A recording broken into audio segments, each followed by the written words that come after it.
प्रिय सज्जनों, आज भी हम सब राम राज्य की कल्पना करते हैं। राम राज्य की कल्पना के लिए राम जैसे व्यक्तित्व की जरूरत है। एक ऐसा शासक जो निस्वार्थ हो, जिसे राज्य का लोभ नहीं हो, जिसे अपने सुख दुख की कोई परवाह नहीं हो, जो केवल और केवल समाज के लिए समर्पित हो, देश के लिए समर्पित हो, दुनिया के लिए समर्पित हो। तभी राम राज्य संभव है।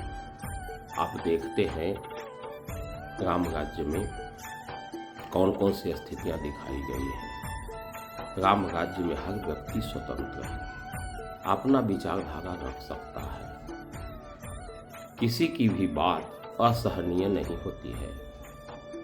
एक व्यक्ति जब सीता के चरित्र पर भी अपना वक्तव्य रखता है और कलंकित बताता है, राम उस बात को ही सुनते हैं। केवल सुनते नहीं हैं, उस पर विचार करते हैं और विचार करने के उपरांत सीता का त्याग करते हैं। उस व्यक्ति को दंडित नहीं करते, अर्थात एक ऐसी सहनशीलता जिसमें हम अपने विरुद्ध बात भी सुन सकें और आदर के साथ सुन सकें, उसके साथ हमारी कोई आपत्ति नहीं है।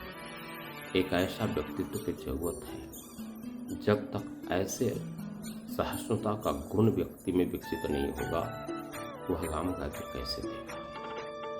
तो राम राज्य में एक तरफ जनता को पूरी स्वतंत्रता थी, आज़ादी थी, अपने दिल की बात निर्भीक होकर के कह सकता था। तो दूसरी तरफ रावण राज्य में अपना भाई, अपनी पत्नी और अपना पुत्र भी उसके खिलाफ नहीं बोल सकता था, और यदि बोलता था तो भयभीत होकर बोलता था। ये दोनों साम्राज्य में बहुत बड़ा अंतर है। जिसके शासन काल में लोग भयभीत हो, सरकार के खिलाफ नहीं बोल सके, और जो अपना विरुद्ध बात नहीं सुन सकता है, वह व्यक्ति राम राज्य की स्थापना की बात नहीं कर सकता है। जिसमें इतनी सहनशीलता हो कि अपने विरोधी की बात को भी भली भांति सुने, सहन करे और उस पर विचार करे, उचित और अनुचित का फैसला करके अपना काम करे,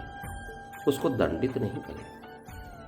तभी व्यक्ति निर्भीक होकर अपना विचारधारा रख सकता है। और यही दोनों राज्य में फर्क था। रावण राज्य में दंड का कठिन विधान था, राम राज्य में ऐसा नहीं था।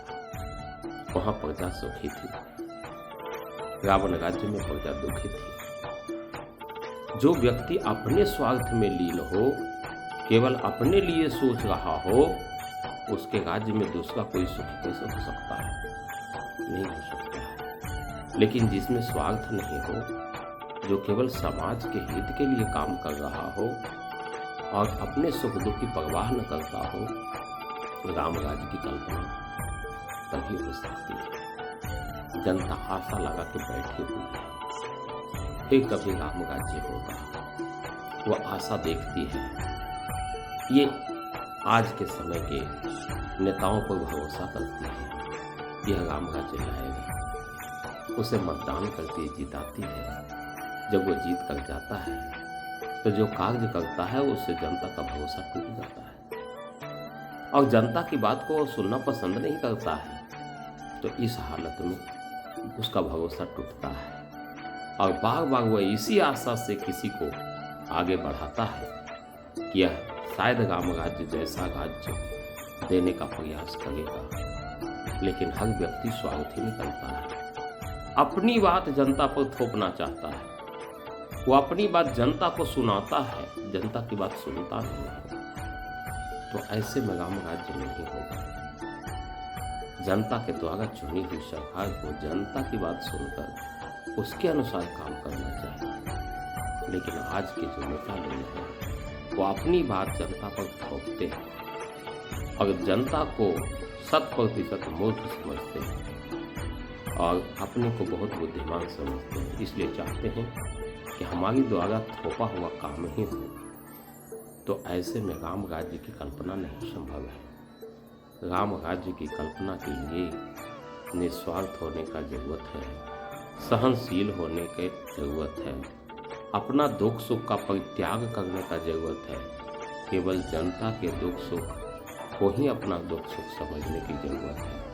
और जब कोई व्यक्ति ऐसा होगा तो निश्चित रूप से राम राज्य जरूर आएगा। और राम राज्य के लिए हमको व्यक्ति को परिष्कृत करना पड़ेगा। राम जैसा व्यक्ति अचानक से नहीं होगा। उसके अंदर जो व्यक्तित्व था, उसका जो परिष्करण था, उनके गुरु जी ने उसे वैसा तैयार किया। आज भी व्यक्ति को परिष्कृत होने की जरूरत है और तभी उसकी गुणवत्ता निखरती है। पढ़े लिखे हुए लोग जानते होंगे, कोयला और हीरा दोनों रासायनिक रूप से एक ही तत्व है, कार्बन। लेकिन कोयला और हीरा की बराबरी नहीं हो सकती। कार्बन का परिष्कृत रूप हीरा होता है, इसलिए उसका महत्व होता है। और कोयला परिष्कृत नहीं है, इसलिए महत्वहीन होता है। ठीक उसी तरह से आज संसार में बहुत सारे लोग हैं और इन लोगों को जब परिष्कृत किया जाएगा तो एक अच्छे आदर्श पुरुष बनेगा। आज व्यक्ति का निर्माण हो नहीं रहा है। हम अच्छे व्यक्ति का आशा लगा के बैठे हुए हैं, वो कहाँ से प्राप्त होगा? उसके लिए अच्छी संगति की आवश्यकता है, गलत संगति का परित्याग करने की आवश्यकता है। और एक संस्कार और कुसंस्कार, एक अच्छा संस्कार, एक बुरा संस्कार, यही पर से व्यक्ति में अंतर पड़ता है। तो संगति की जरूरत है। जब कोई व्यक्ति सत्संग जाता है, ज्ञान की बातों को सुनता है, परमात्मा की भक्ति करता है, उसमें संस्कार का उदय होता है। और जब ये संस्कार उदय होता है, सत्पुरुष का निर्माण होता है, अच्छे व्यक्ति का निर्माण होता है। तभी हम राम राज्य की कल्पना कर सकते हैं। राम में जो संस्कार है, रावण उसके कहीं भी नहीं पहुंच पाता है। राम और रावण में यदि देखें, शक्तियां दोनों के पास थी, ज्ञान दोनों के पास था। अंतर पड़ गया कि एक परिष्कृत थे, एक चरित्रवान बनाए गए थे और एक में चरित्र नाम का कोई चीज ही नहीं था। तो मैं आपसे यही उम्मीद करता हूँ, आप एक अच्छा व्यक्ति बने। और इसके लिए आपकी इच्छा भी सर्वोपरि है। कोई गुरु किसी को अच्छा नहीं बना सकता जब तक कि व्यक्ति खुद न बनना चाहे। तो उसमें आपकी अपनी इच्छा होनी चाहिए। तो गलत संगतियों का परित्याग करें, अच्छी संगति में आएं, बैठें, ज्ञान की चीज़ों को सीखें। और बदलना हो तो अपने आप को बदलें, अपने अंतरतम के गुणों का ग्रहण करके, उसको परिलक्षित करके, उसको परिष्कृत करके उभारें और बुराइयों को अपने आप से दूर करें। इसकी आवश्यकता है।